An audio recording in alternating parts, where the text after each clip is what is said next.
I was introduced to Incura. And so a lot of the sessions I was able to attend, and it opened my eyes to like research administration completely. Cause I was like, oh wow, it's a whole thing.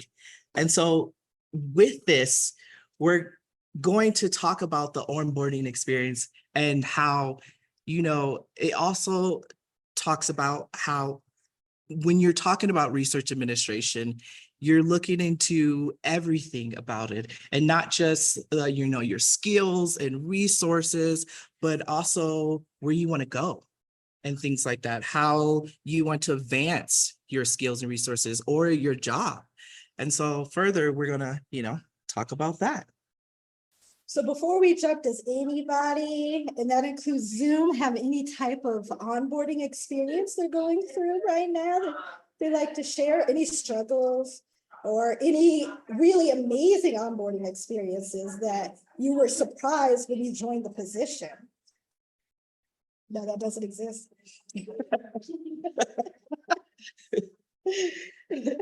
If you think about it, like I said, raise your hand.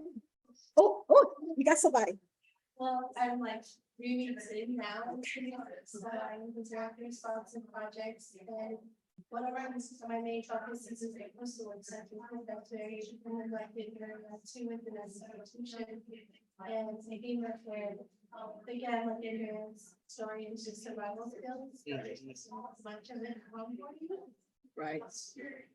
But I'm hoping that's something maybe that one of the institutions that from the next college in Chicago. I actually transitioned over from financial aid. I'm the financial aid director now into research management. So I'm still trying to find the place between financial aid and institute administration. Nice. I completely understand. Like, how are they connected? And for those on Zoom, she's a director of sponsorship. She has been here in the position 3 weeks. And, let's all admit, at a director level, are they even giving you any training? They're like, figure it out because you're Here you go. And she's trying to connect her history of financial aid and with her new position of mostly post-award, right? Mhm. Thank you for sharing. Yeah. And that is an interesting journey. It's really awesome. Do you have like a team under you? She had one individual that's a pre-award, however, she is transitioning balance. So now my pre-award, which would be my strongest point now, is kind of plummeting down with her leaving. And then my post-award, I'm just now hiring someone on board because I'm probably a week on now. So Ed and I are trying to figure things out. Oh my gosh, I gotta, that's what we did. I was thrown in there and I was like, I don't know what I'm doing. And then they allowed me to hire somebody. We've been on this journey together. And that's the gift. You have somebody to think things through, research. I'm like, what you think about this, Jeremiah? And then let's research it and figure out what the answer is. And I tell you, he surpasses me. I'm going to be working for him one day. It's just absolutely amazing. But just for me, as my approach with like leadership and connecting and knowing nothing about the position, work with the person. We're learning together. We're figuring this out together. We're trying to make our lives easy and successful together. And so hopefully we can share some more stuff. Okay. So we will move on. Does anybody else? Oh. My name is Nisha. I got keep this onboarded, but I'm not really research administration as far as a research. Okay. I'm a practice coordinator. Okay. So my role is going to be assisting and supporting. And so, just as you guys were saying, I just wanted to add that my manager is actually like, no, come and learn that work. Awesome. Yes. And so that's why I'm here. But I haven't even heard fully, so this is great. Wonderful. Well, then I'll speak to that too. Project coordinating. So I'm project coordinator certified, right? But not with the PMP. That's another discussion. But with the research development part, you know, working with each faculty member, and we'll get into this a little bit, just having that conversation and being on their side, what their goals are, and setting up the deliverables and stuff like that, you know, like just step by step, breathe it through, and they'll actually be so thankful for you, because that is what happened for us over at SST. They have so much going on that they can't even organize their lives, right? So to have that project coordinator, the first thing is, if you can, right, like set up a meeting with them or let them know you exist. And if they want to set up a meeting with you, and then what are your goals in 5 years? Where do you want to be? How many grants do you have? Do you want to be a center? Do you want to be out of teaching and mostly research? And then they'll just start telling them, try to find out who they are. And with that, you'll just grow into, okay, so what we'll do is we'll start looking for what projects you want to submit for, and we'll do that. And then we're going to give ourselves a timeline of when we need to write. I mean, it takes so much. So, but yes, we'll continue. Okay. Anybody else? Oh, thanks for sharing, guys. I truly appreciate it. Okay. Okay, so what is an RA, or research administration? Next.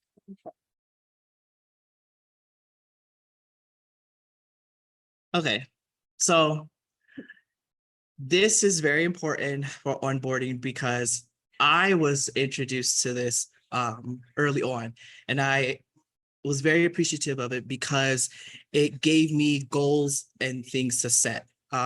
So an RA is someone or group of individuals who supports the development, review, implementation, and management of a sponsor project. So I broke it down into 4. I did research development, pre-award, post-award, and risk management. Research administration is like everything. And so like you were saying about taking skills that you have from a previous job and adding it to it, it's when you see it, you'll learn that, oh, wow, these skills that I had actually apply to this job.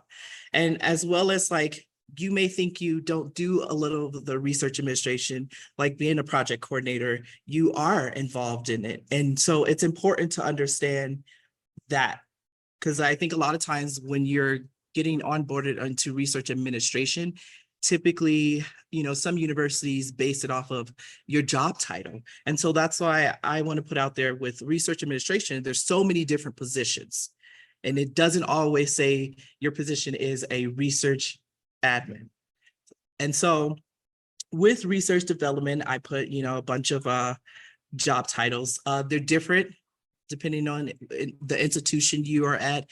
You know, you have research development managers, proposal managers, strategic intelligence analysts. And so a lot of times what these work on is like, you know, grant writing, support of that, administration when it comes to preparing, helping develop with proposals, assisting with the faculty members. And so then you have like pre-award. And in pre-award, you have so many different titles as well. And so you have, you know, your grant and contract officers, your pre-award research advancement administrator, sometimes a business operations specialist, and then you post-award, which kind of similar, but it's just you're doing different work. And then with the risk management, which is very interesting because a lot of times people don't think that risk management is a part of research administration in the sense of they think, oh, it's just a part of my job, but it can be its own separate thing. And a lot of times with the universities and different institutions, they have a designated department that just focus on risk management. Whereas smaller ones, you may have not a designated one. And so you're kind of doing all the work.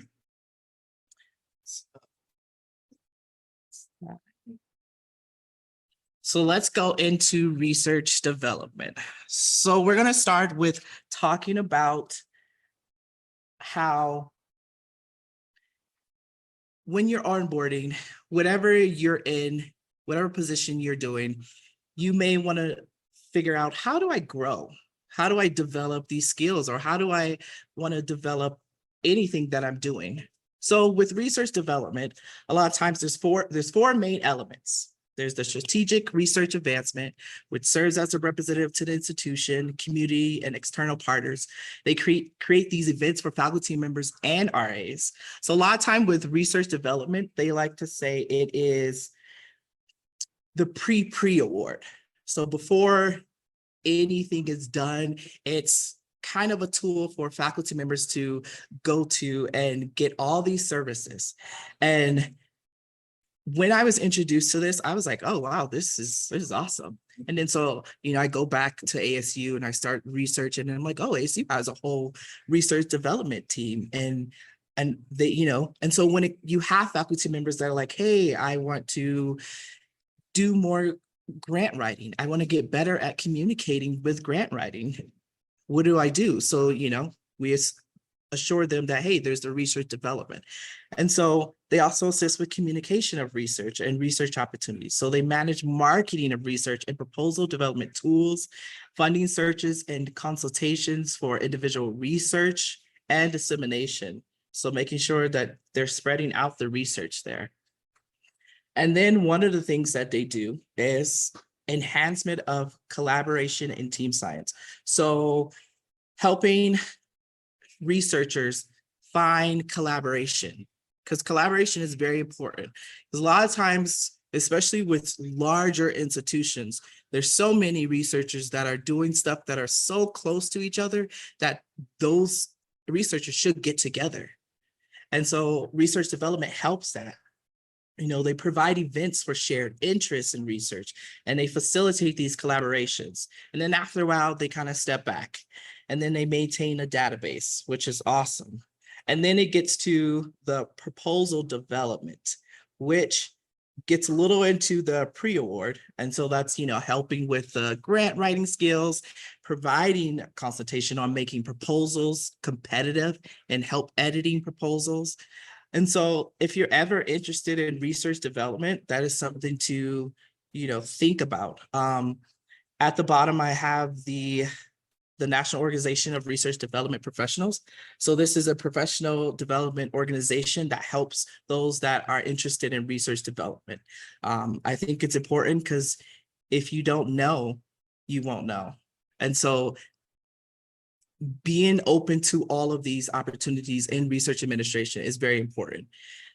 And so I have my supervisor here who has been going into research development, and I think she can kind of speak on the hands-on and how she's been tackling it. So as I talked before about helping the faculty at the school department level, what I found most useful about research development is helping them understand the language of what to expect and what's coming down the line. Because we have a lot of faculty that, they don't know what we do. They like know the research, but they don't know the budget, and then they don't know the award modifications, and they don't know the different little elements that all combine together to give them that funding. And so sitting with them, I help them to be able to ask the right questions. I help them to think about it in a new perspective and where they want their research to go. Because, sometimes they're in this little world of like my research, and then I want my fellowship, and then I want this for me, and then like I'm going to publish a book. But it's like, well, what else you got to do with it? Like, so what are you doing? How can you connect this? How can you bring it further and make it impact? And so that's the part I do like about research development, is just creating and exploring and thinking about what to come, and then how you're going to manage it if you get it. Next slide. Now, before we rush through, does anybody have any questions? Are they okay on the chat or the Q&A? Okay. Okay, pre-award. So how many people in here do pre-award? Do anybody do pre-award? Okay, so you guys do pre-award. So one of the things that I was talking with someone, and because I was always curious of like, well, what if I do post-award and I want to know more about pre-award? Like, how do I get involved? So what I would suggest, like, with your onboarding experience, within your institution, you guys have to kind of have a mindset of like your PIs and your researchers. You have to think, okay, I need to do my research now. Some institutions have these programs where you are able to shadow these different positions, which is awesome.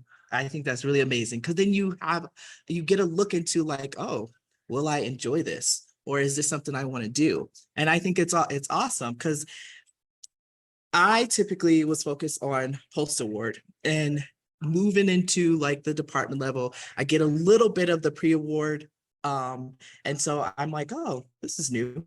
This is kind of different, and seeing like, do I like pre-award? Do I want to stay with post-award?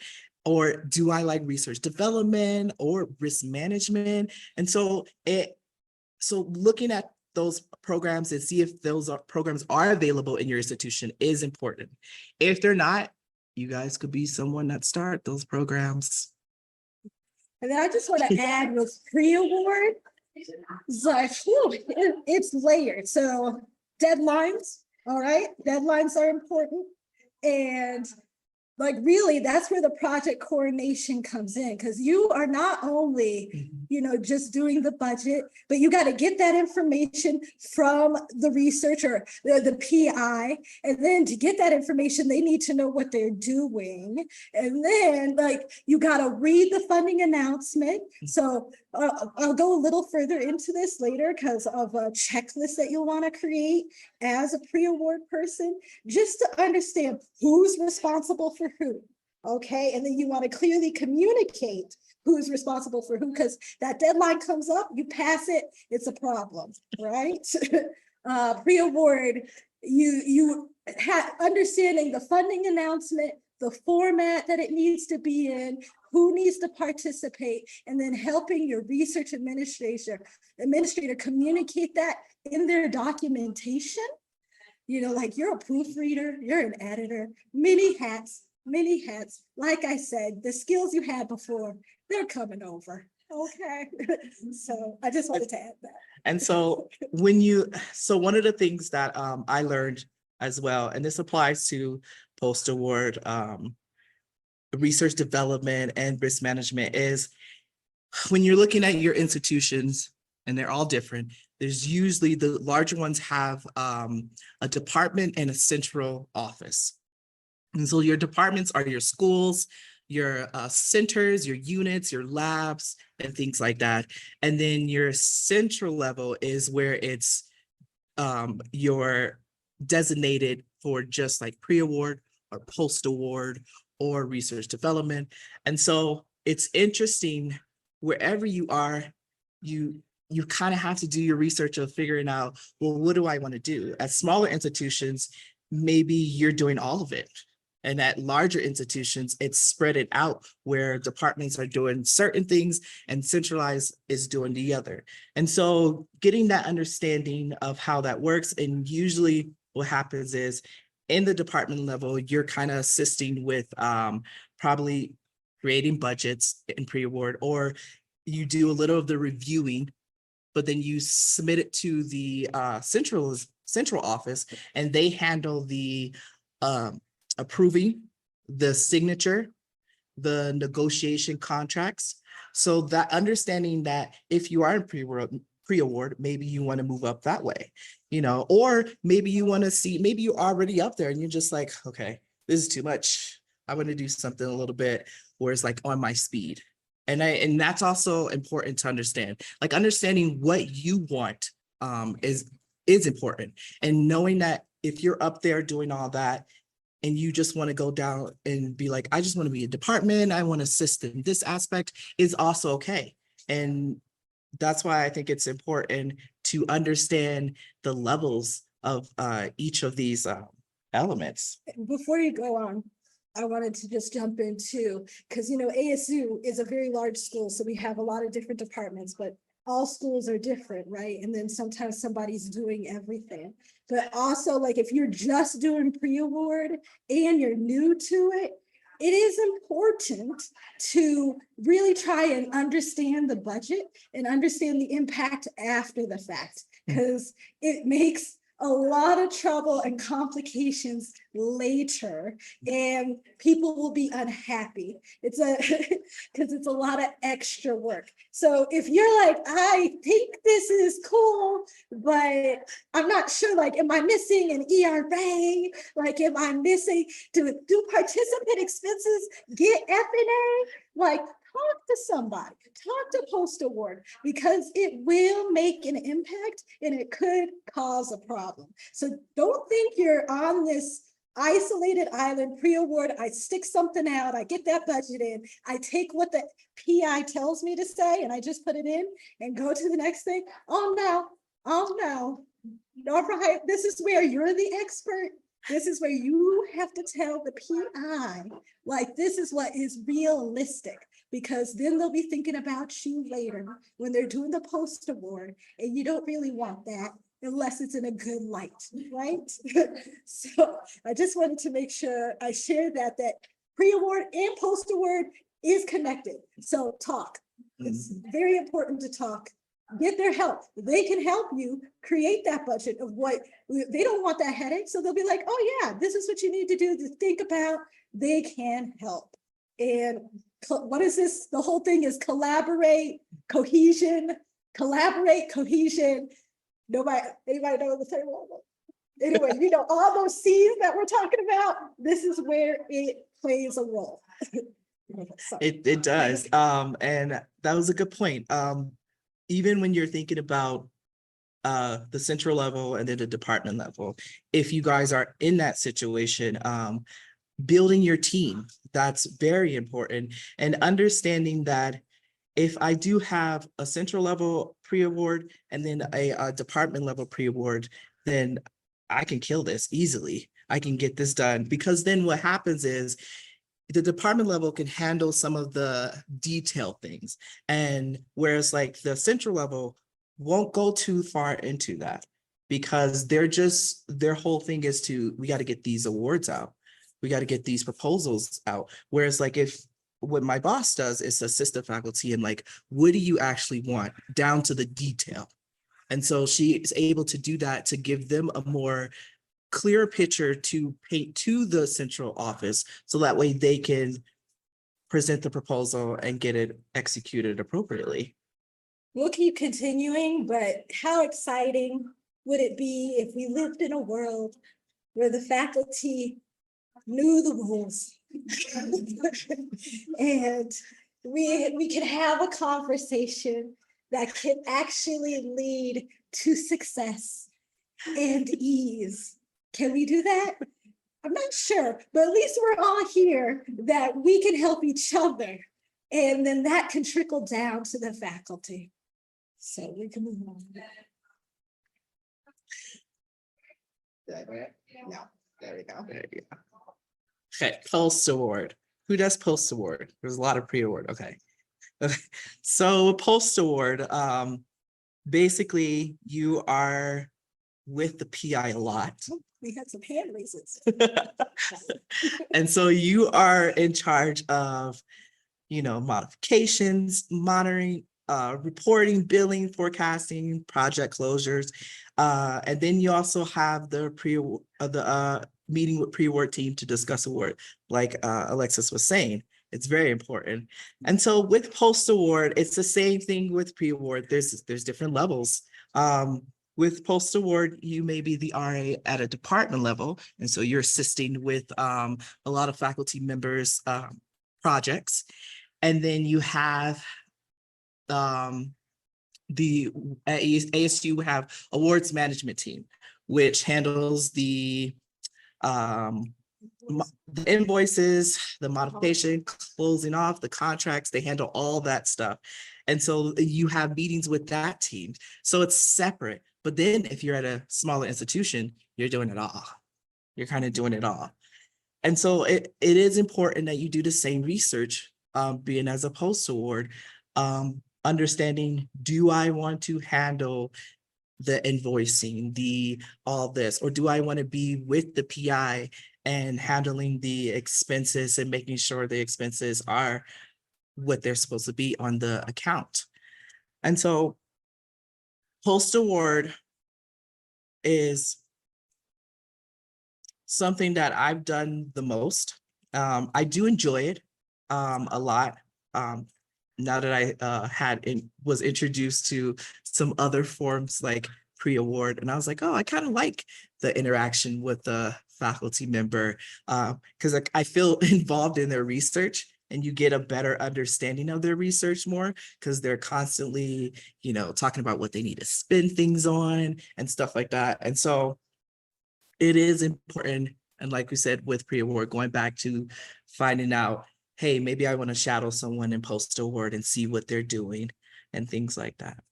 So I will add, and I'll go a little further into it for you, like specifically as director of sponsors and tactics to handle those accounts that might have gone neglected.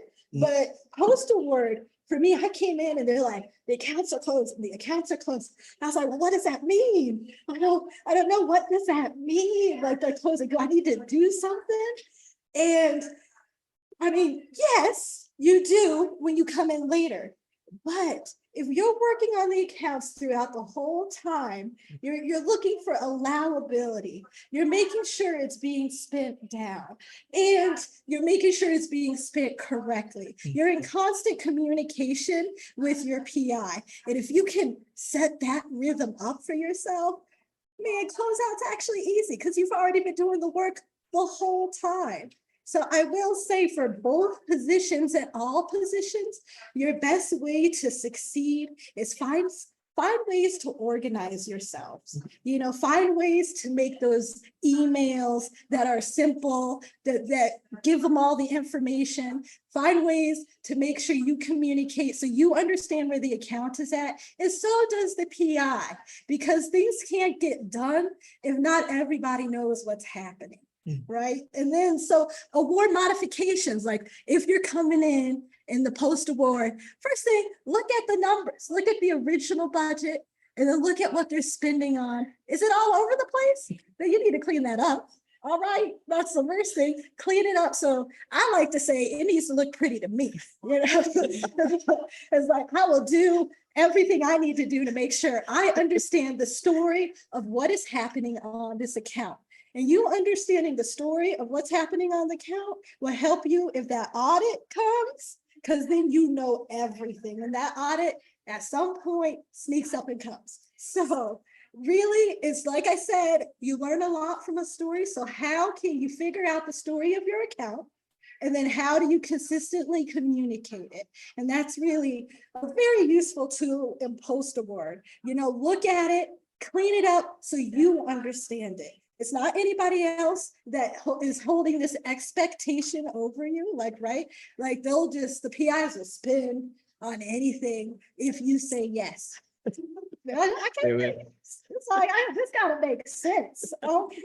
And then these numbers gotta look good. This ledger's gotta look pretty, okay? So that means an award modification. I'm gonna look and see who's getting the right allocations. So, like you're looking for your investors, are they getting the right money?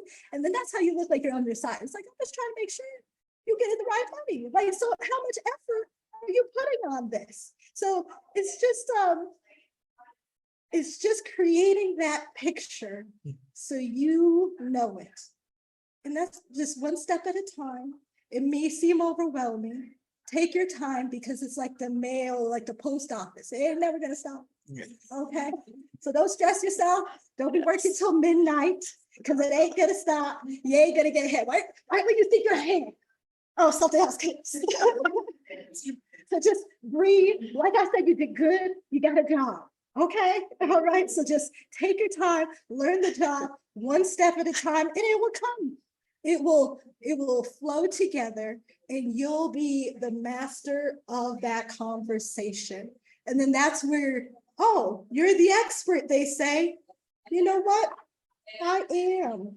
Okay. All right, we're gonna move on. So yes, that teamwork is very important. And I think being hired by Alexus, we established that team. It was like, okay, so how are we going to tackle this? And like you said, when you're going to hire in a new post award, now you getting your team together and getting together to discuss, okay, what issues do we have, and how can we address it? First thing to do, list an agenda, all your accounts, everything you got. And then you guys go through each one. What does it look like? What's going on? What do you think we need to do? Who do we need to ask to get this done? And then that's where the next question will be answered. And by each little question that you put out and you get an answer, it all starts to actually make sense. Mhm. And don't worry, you're not going to know what to ask, but something will look weird. Something will come. Okay, and on to risk management. So I find myself liking risk management a lot.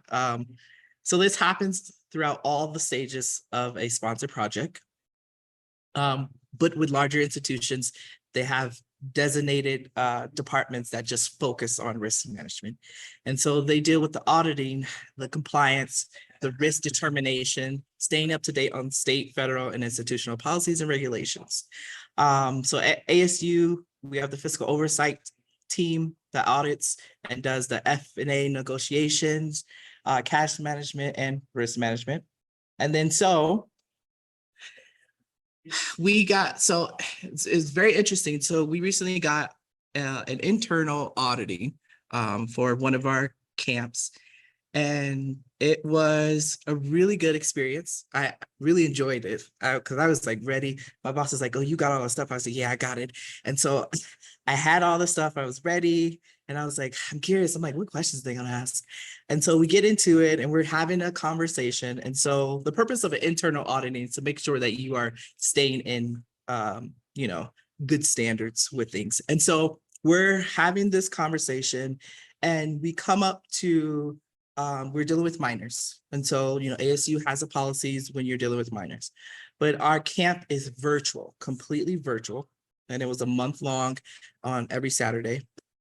And so they're asking questions as if like our camp was in person. So they're thinking like, oh, this is interesting. This is completely different than what we normally audit.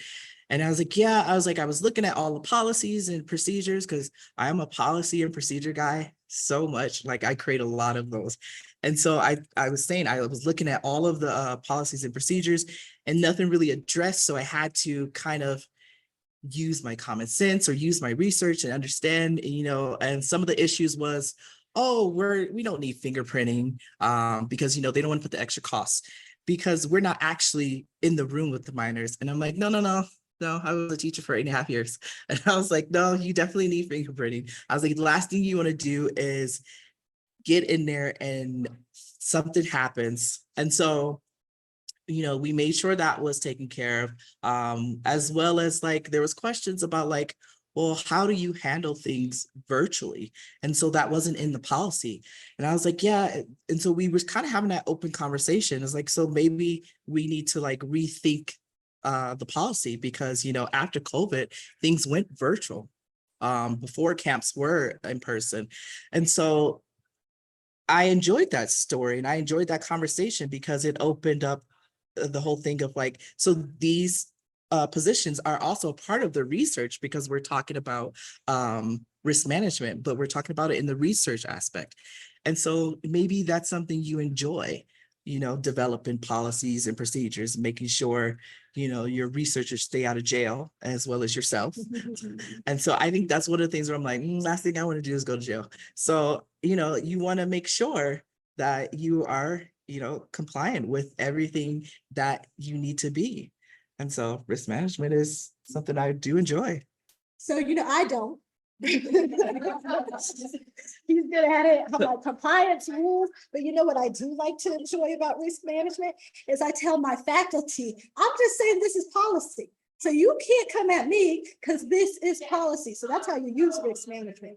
I need you to let them know that you're trying to talk to humans about something. You got to submit an IRB. Sorry for the acronym. I couldn't all know what it stands for right now. But, look at that. He has an institutional review board. All right. So what are your plans? I'm not asking you to tell me. It's the policy. So that is a tool for you to use with your faculty if you're getting pushback or they're asking you, why do I have to do this? Oh, you have to do this because this is a policy. And I'm a person that I do like to see policy. So if I were you, back it up with the actual evidence of where the policy comes from, because then that shortens the conversation. You're not trying to email back and forth. You're not trying to talk for a long time. It's like life is short and you're wasting it all that. So how can you give as much information without overwhelming them where they can't come back with another question that you've answered, right? And sometimes they don't read, so you just got to deal with that. But that's one thing. And don't be afraid of auditing. Auditing is a useful tool to keep everything aligned and to keep everything organized and to keep your job. Okay, so auditing is a scary word. You're like, what to expect?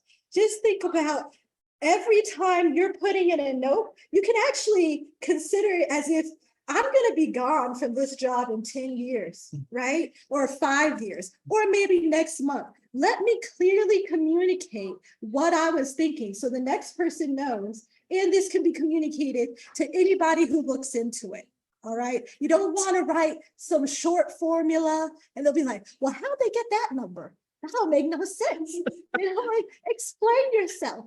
You explain yourself, then nobody can bother you with more questions. And what you're trying to do is just keep moving forward and less questions. So in order to make that existence and that world exist in that pathway for you, well, you got to create it. You got to be clear. You got to provide the details because you'll also forget, why did I do this? What was this for?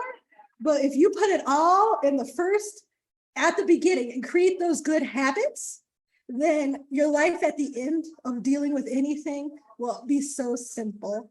And that's what I also wanted to mention with the creating of the good habits, where he mentioned for us, the fingerprinting. They are pre-award. This is very important in terms of their sneaky little fees that you're like, oh, you forget. Or you didn't think of, and then it affects the budget in post-award. So those are one of the things that can occur why the budget is so important. Like, what are those sneaky little fees that you normally wouldn't even think of, but they're there, like a publishing fee or a transcribing fee, or even like an editing, like maybe they get an outside editor, so you want to have those conversations and look for maybe a red flag or a buzzword where you're like, this might cost, or will you need this to help you complete this? And so it's really fun. I love this job because it expects critical thinking and it's constantly changing. You can never be bored, and it demands you to be your best self, and you can be your best self because you're good. Okay, moving on. Well, anything else? Speaking on that, I love that you said that because in a session, when you said detail your stuff. So if you're detailing it, sometimes it's important to talk about why you thought of that, because what was said is sometimes you come back to it and you're like, why did I put that? And so if you're detailing your thoughts, and I never thought about that, because there's times where we came back and we're like, wait, why is that there? And so when you have that, you can be clear with yourself as well, and for those that come after you. So after all of that, these are opportunities for you guys to grow, to determine whether you want to lead a project or a team or whatever, or if you want to support it, and so those are important. Using your background, your skills and your abilities is important. Seek leadership opportunities, and not just where you feel like you have to be the supervisor or the boss. It could be little things where you just are assisting a faculty member or trying to assist in other parts of research administration. And I think it's important because that will help your onboarding, because you start to gain so much knowledge. I feel like I have so much stuff where it's like, I don't even know how to compartmentalize everything. And so I'm just like, let me just write everything down. Right. We're getting that grit. We're getting that grit. So that's courage, resolve, strength, and character. So places to start. Always dealing with the faculty, right? Now, the faculty are special, unique individuals, right? They're in a world thinking beyond the boundaries, trying to be creative, trying to make an impact. Plus, they're teaching classes, plus, they got their lives, plus, they got their service, plus, they have to mentor people, plus. So, they might not be able to communicate to you very well. But you communicating back, screaming at them, not being on their side, isn't going to get you anywhere. Work in a manner best to make you happy. To make you happy is to breathe. Okay. Take a breath. Write that email, erase that email, don't send the email. Take a breath. Okay. Sugar, right? What is the saying? Sugar attracts bees better than salt. I think I really made that up, but you all get it. You all get it. So I like to try and have a smile. And you don't necessarily smile to them. You smile inside your heart. You smile for yourself. Because this is like, oh, you know what? I'm being challenged right now. I'm happy I'm being challenged right now. It makes life interesting. And then that internal smile can get out and you could be like, okay, PI, this is how we'll do this. Because you're smiling. And with that smile, you could come with tactics on how you work with your PI. Now, be informative.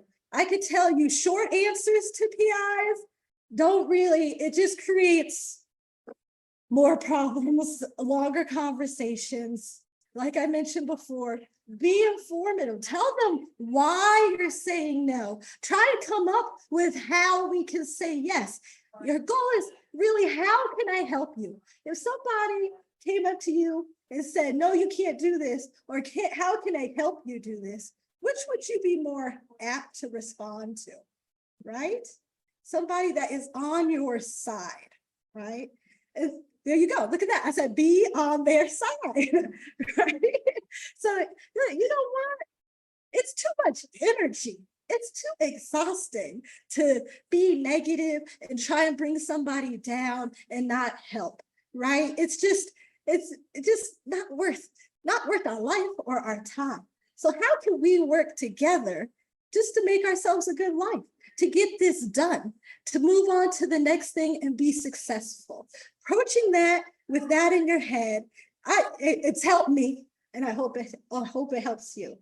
And okay, create a living agenda with grant numbers and vital account information. So my PI, every time we met, she said, you better have an agenda ready.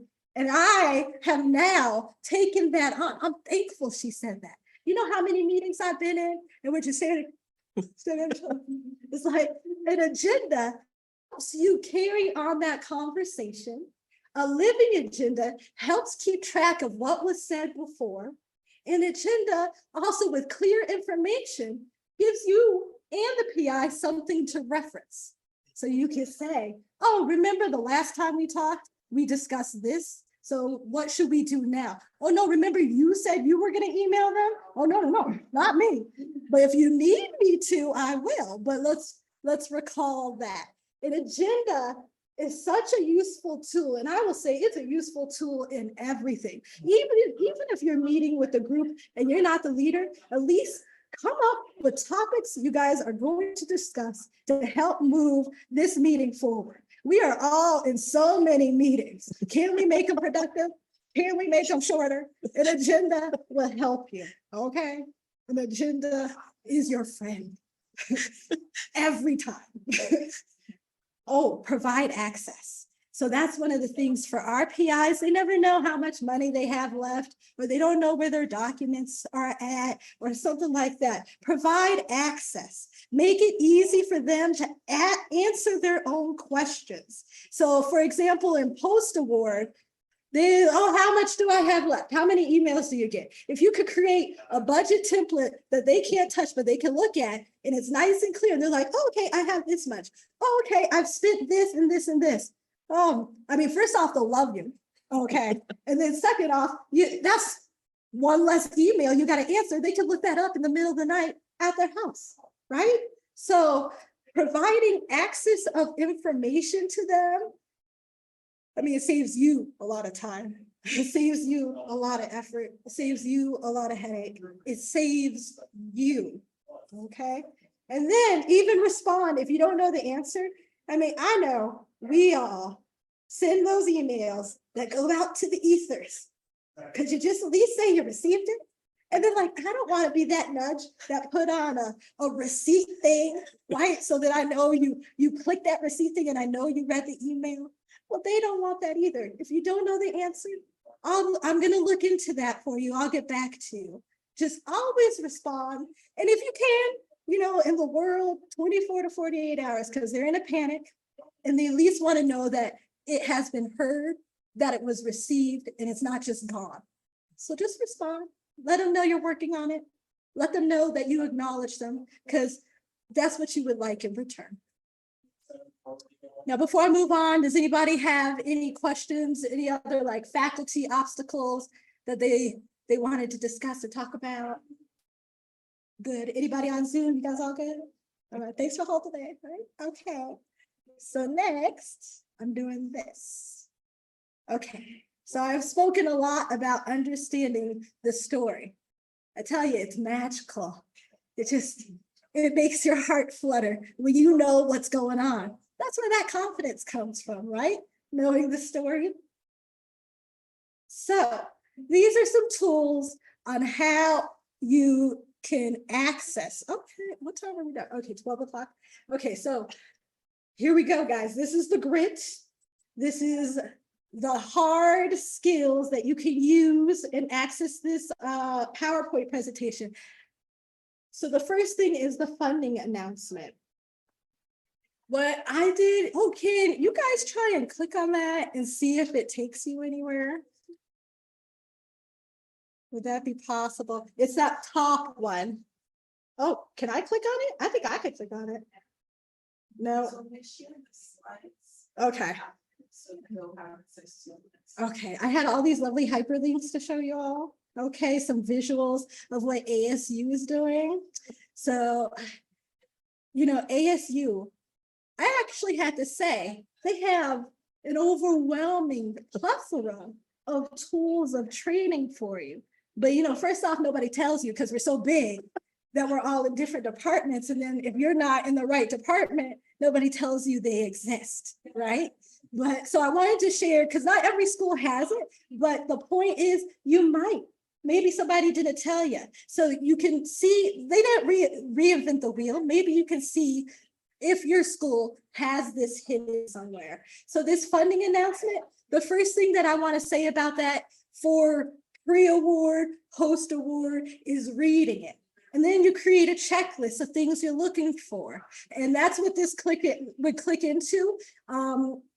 ASU provides a checklist for everybody to reference as a training tool of different questions to look for when you're reading the funding announcement. How many pages does it need to be? What's the word count? How many PIs need to be involved? When is the deadline? You reading all this information, pre-award, obviously you have to, and you create that checklist. That's all connected to the responsibilities. Who's responsible for what? And then you also know to check this and to make sure it is what is being asked for. And then the same for post-award, especially you come in and you're like, what are these people doing? First off, you could go back to the funding announcement and you can find out what the initial request is. You get that backstory to get that front story. And then the notice of award, that is when, yay, money was awarded. we got that funding. And then they're going to tell you what funding you got, how much you got. How is it? Are you going to invoice? Are they giving you just one large amount? How are you going to spend it? When do you got to send us the invoices to get that money reimbursed? What deliverables do you need to complete that you guys agreed on in the time frame to even get this money? And what's nice is if you come in later on an old account for the notice of award, you can see in there like the scope of work that the PI originally put in there. You can see their original budget, what they were thinking on how to spend the money. And so then it just helps you communicate. It helps you have that knowledge on what is happening. And then how can I help move forward? What do I need to do? And so that's a little bit about like reading the submission documents, the scope of work, the budget narratives. I was going to take you into, we have something called ERA. That's where we do our proposal management system. Does anybody else use ERA here? You do? Okay, wonderful. Well, we have did you know that we have a training, like it's an ERA sandbox. And what it does in there is literally, it'll walk you through every step on how to do something. It'll walk you through an award modification. It'll walk you through creating a budget. It'll walk you through all the tasks that you need to do. And that's a great training tool. And then what I find also helpful for us, and I have been told that ERA does look different, like a lot of schools use it, but ours is like customized for us and yours could be customized for your school.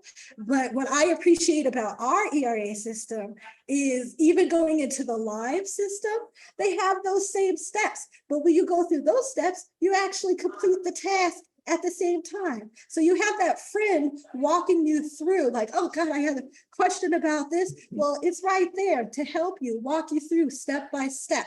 And so I was really appreciative. I didn't understand that it existed before, but I wanted to brag about it now.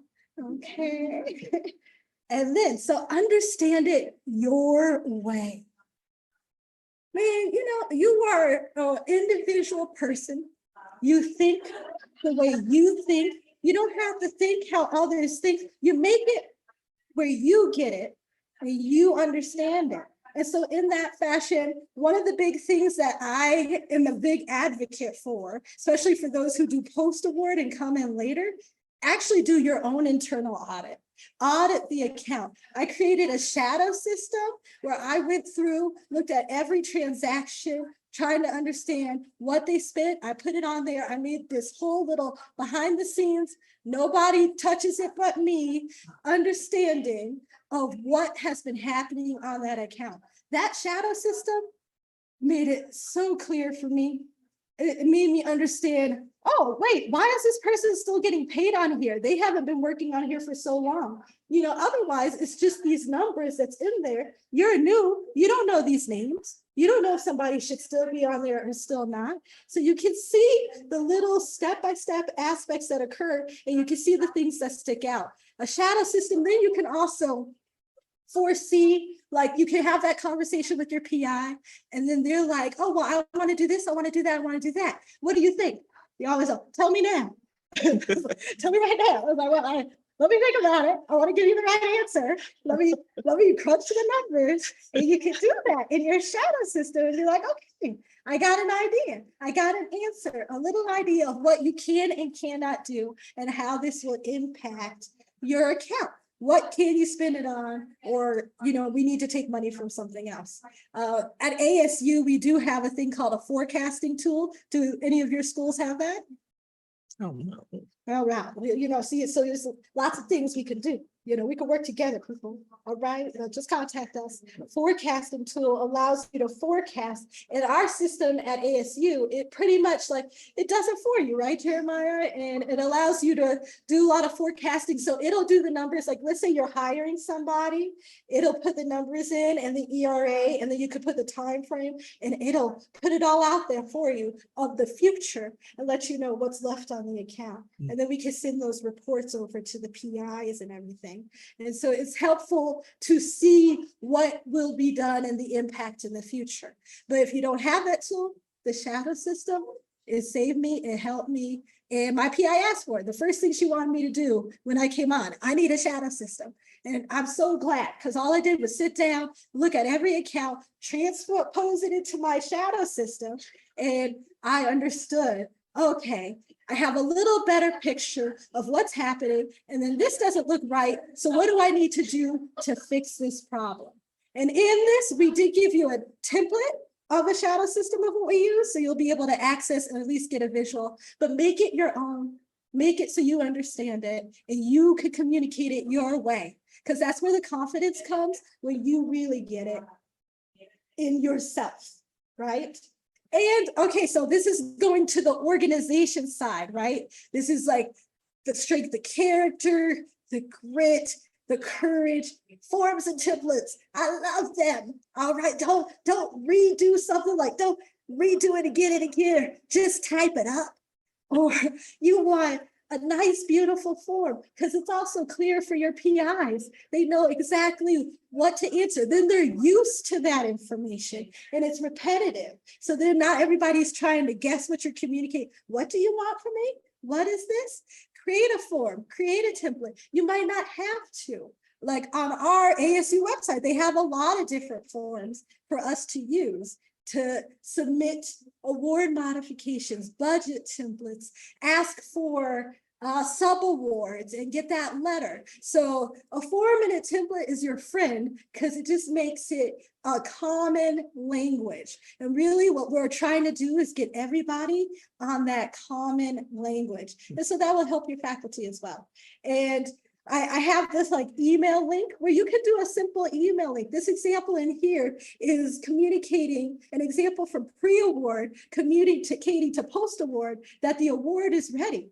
You know, I've never seen this in my life. It was so nice. It was like letting you know who was the PI and let you know what kind of accounts were going on, what the amount was, and let you know if there were sub-awards. And that's just a way to communicate to each other to make sure everybody's on the same page. And you could create that template for anything. Let's say for post-award, if the accounts are coming to a close, create a nice little email template saying, hey, you got 90 days to spend down this money. This is how much you have left, FYI. So then you have informed, right? Didn't I talk about informing the PI? They have access to information, you know, just create it. That is, you just gotta take in the numbers and fill in the blank spots. And that'll make it so easy. Okay. Are you good? Did you want to jump in? I agree with that. What I've been doing lately is, especially moving to the department level, is creating that live document, not just for others, but for myself. So like taking the counts that I'm overseeing and putting down as much information that I have as possible, putting them in separate folders, and then in the notes section, asking my questions that I have. What am I missing? What do I need? Or when is this supposed to end? And things like that. So that way it's somewhat organized. It helps you, especially when you're coming into a mess. Because then what you could do is you could distinguish, okay, what needs to be handled accordingly. What is priority over what can wait and things like that.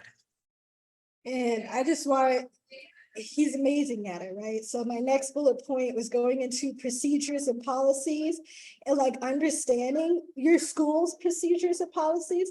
But you know what, maybe a little bit of your too is like, you're making some clear expectations aligned with the policy to make your life easy. And with that, like Jeremiah, we were just, sending emails. Oh, do you approve this PI on this account? Well, made this so lovely Adobe Acrobat. Like you put the document in there, it gets sent to the PI, they click on approve, it's all organized and it stays there, you can find it. That's something he created, which saved us all times. And like, you don't have all these emails. And you know what else was so helpful about that? It sent its own reminders. Yes. So you don't have to feel like you're nagging It does it for you. Okay, so yes, use it to your benefit. Create your policies, understand your procedures, and then use it to help you streamline them. It's all about efficiency. And those things will help you do it. Now, don't overwhelm yourself because I know we're throwing a lot at you and it's very layered. Take that breath. See the people around you, see the people on Zoom. You know, there's people doing this. If they can do it, you can do it, okay? It's not rocket science. You're just figuring out how it needs to get done. And that takes time, but it can be done and you can do it. And then, so one of my favorite things is, I put on my schedule. It's like Andrea was going to say she puts on her schedule once a week of professional development time where she takes time out to learn something, right? Do some kind of training. ASU has this Research Academy website that has different trainings for us and opportunities. And so she does that once a week. Me, I like to throw in that hour every day. Just hold that spot for you. Because if anything, it allows you to think. It's like we start to fill up our schedules with meetings, and then you can't think. You're running from one meeting to another. And when can you work? When can you figure things out? So create that time for yourself and make it regular. I like to tell my PIs, well, you need to block out writing time. Else you're going to be all over the place when you're sitting to write for an hour, then you got to jump to the next meeting. You can't get in the zone. Well, neither can you. Block out time for you to get into the zone and for you to train yourself to be better. Nobody's going to do it for you. Give that gift to self. And that's something I like to share. Okay. All right, moving on to the next thing. So we're not doing too bad on time. We're good on time. Okay. So thank you everybody for sticking with us. Okay. So yes, okay, I'm going back. Professional development and networking opportunities. Oh, yes. Making it easier that I'm carrying to the conversation, but I've learned the importance of saving emails because I'm using your email. And so, I feel like I was doing it or documenting because I'm sending it in an email, so it's documented, but the realization that the person who found me took all the emails, even though it's documented stuff, so saving that in a common folder, just drag and dropping those emails so that they're there. Is something I picked up as well. That's Repeat it for them. So she was saying that using emails and putting it into a common folder that everyone has access to, that's really good. What we do is we have an email designated for what it is. And so we use that email to send it a separate email account.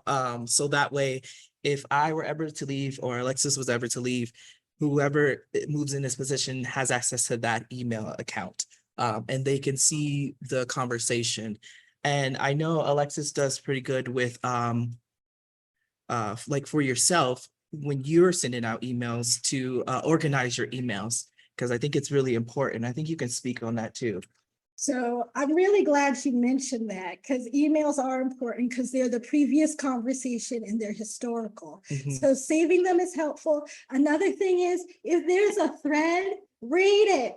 I'm forever reading the thread because you can get information from the previous conversation and they'll answer something that you had no idea to. And then you would have to create a whole new email that nobody's going to answer when all you had to do is read the thread. You're not in privacy or anything like that. Like, you know what I'm saying? Like you're getting that historical information. And I tell you, your boss will just like it if you read the thread. Okay. That's all I can say about that. And then what were you saying? Oh, I do like the idea that what we've done is made a general email because there is turnover in our field and there's high turnover and things like you said, get lost. And people's personal emails. So at least in this general email, it helps our faculty to have one place to email.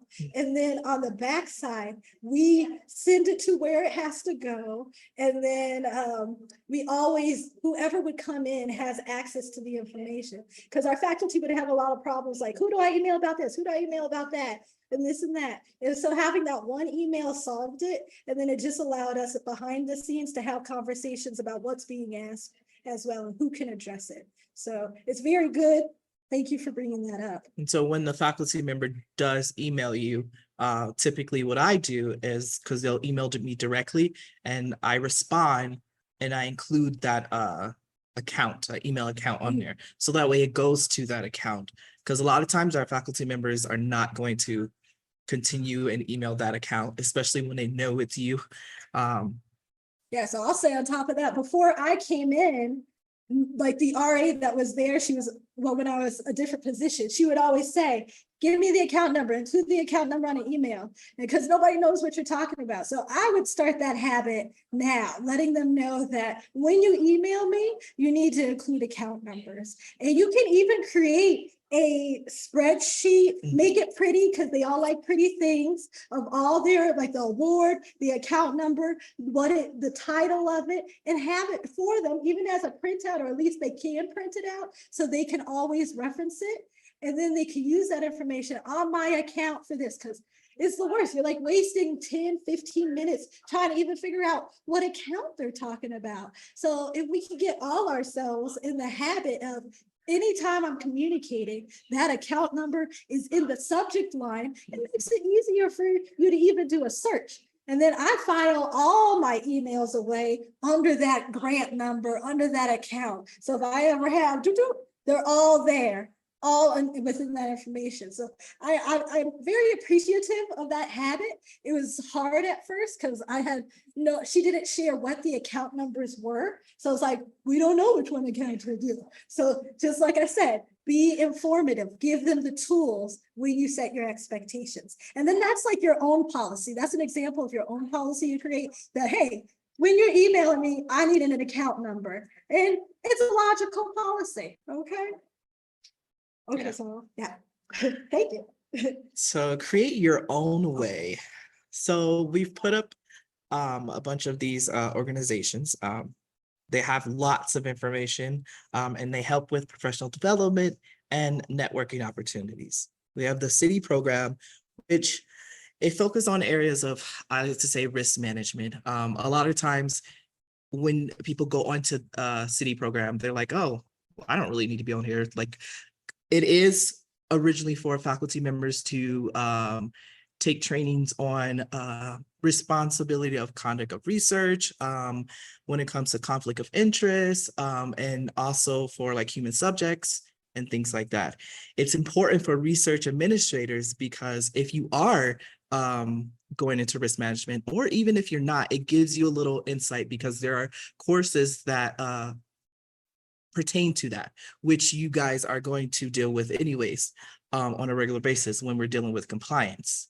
And then of course there's Tarak. Wait. Before you go on to city program, I do like to say that you should be able to create a free account. Most of your schools are probably connected to it, so you can go through and check and see what your school, if it already has a relationship with city program. And then within that, it also has a list of the free training programs that you can take for free that are included, even you as staff members, to just do on your own time, right?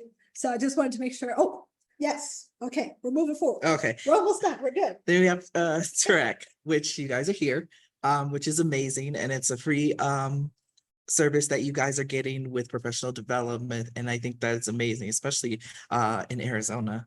So are you gonna go Oh, into no, the Q&A? keep going. So then I'm gonna jump in with Tarak. there's opportunities every year to volunteer. And I volunteered for the programmatic committee. I was on the communications committee, and then I became a presenter. Does that sound like too much? It was. Okay, it was. I had to scale back. But what I appreciated about volunteering is it introduced me to people at a whole different school. And then it introduced me to people at a higher levels at my school who were volunteering.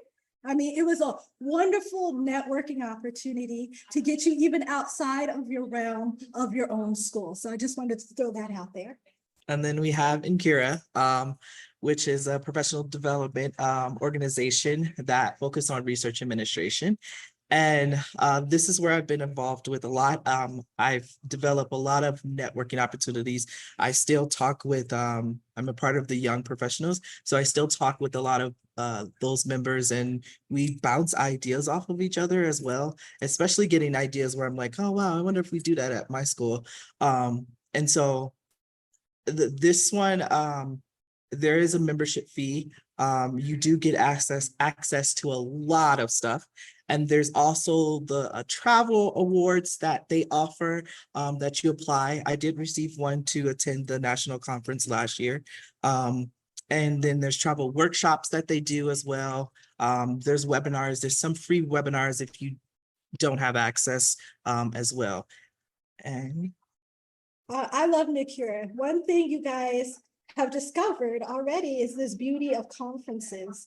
And there are a lot of different professional platforms out there for research administrators, and then different perspectives of what you focus on in your field. We just like to talk about Incura because we've been very active in it. You know, we get to go to fun conferences, get to meet wonderful people, and the information there is priceless. It's like you gain so much. And you also start to understand that you're not alone, and that this field is trying to lift everybody up. Coming together, you start to understand that, oh, we're trying to lift everybody up to be successful. Sometimes at your school, you're doing it all and you feel isolated. Coming to these programs makes you understand that you are not alone.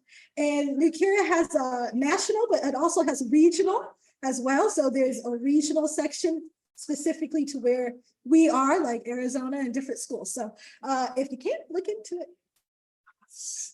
then there's the Research Administrators Certification Council. Is anybody certified?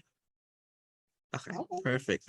So this is an opportunity for you to level yourself up if you want to be certified and pre-award, which is certified pre-award research administrator, or post-award, which is certified financial research administrator, or both if you want to be certified research administrator. So on this site, they have classes that you can take, study guides, when testing is open and things like that. So if you guys are looking to, you know, get certified and up to grow, which that is something that I'm looking into, and getting all this information, I'm like, oh, this is a lot. There is a test that you do take. And so I think it's important to look at the opportunity, especially if you guys are interested. Yeah, usually it takes a study group. I mean, you would know the years it takes. You know, you're used to SATs where you like you have a book and you can do it. It has the body of knowledge. Doesn't seem all that easy to me. So it's nice to do it with people, and you have that conversation to bounce ideas off of. And then there's different ways you can study for it. It's a wonderful journey. It gives you clout and expertise. And honestly, you could go through it and okay, I got you. You can go through it just to learn, right? Like most of you are still sort of new. So you don't have to be like, oh, I gotta pass the test and put all that pressure. It's information. It's all information. And that's what you're just trying to gather. So it's a good way to get information. The body of knowledge is a great way to get an idea of what they want you thinking about, and then give you an idea of what else you can research further to know more information. What don't you know? It's a good tool to use about what you don't know, because you don't know what you don't know, but this gives you an idea. Okay. Do you want me to do this? Yeah. Go. All right, so he mentioned before about creating your team.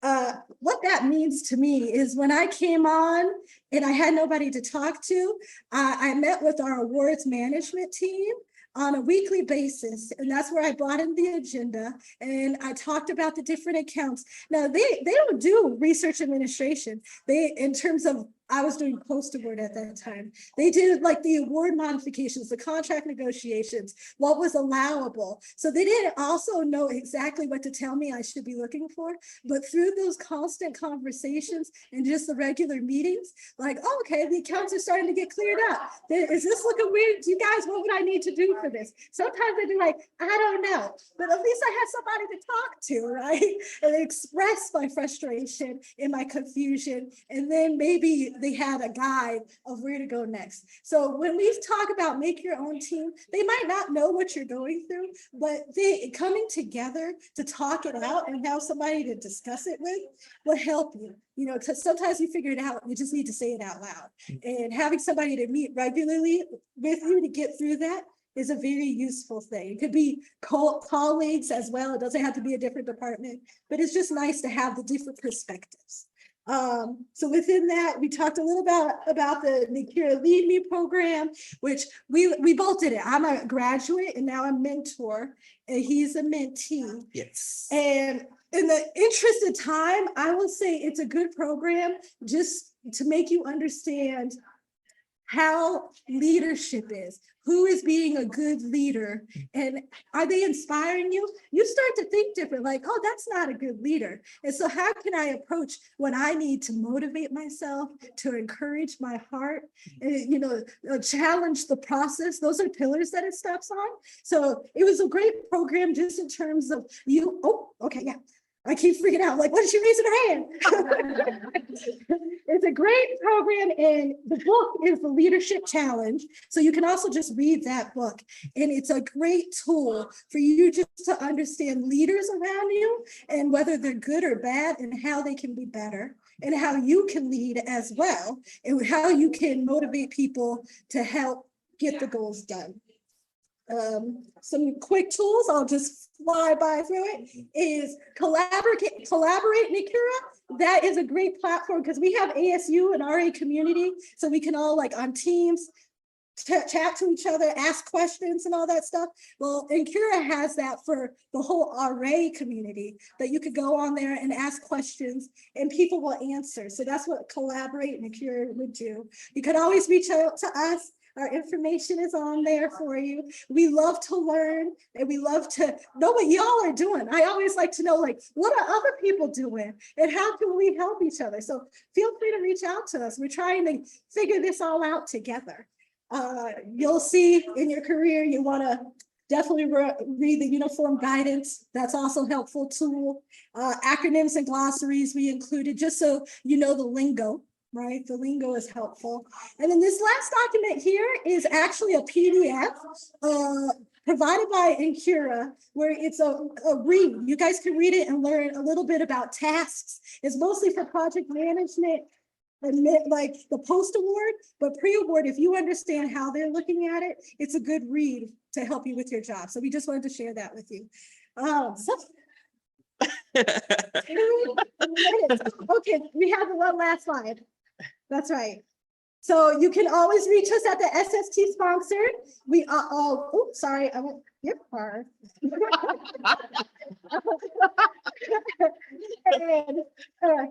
we like helping. So if you're interested in any type of assistance or help, we like to learn, so contact us. And then apparently you get a gift card if you do a survey. Wonderful. So thank you for coming.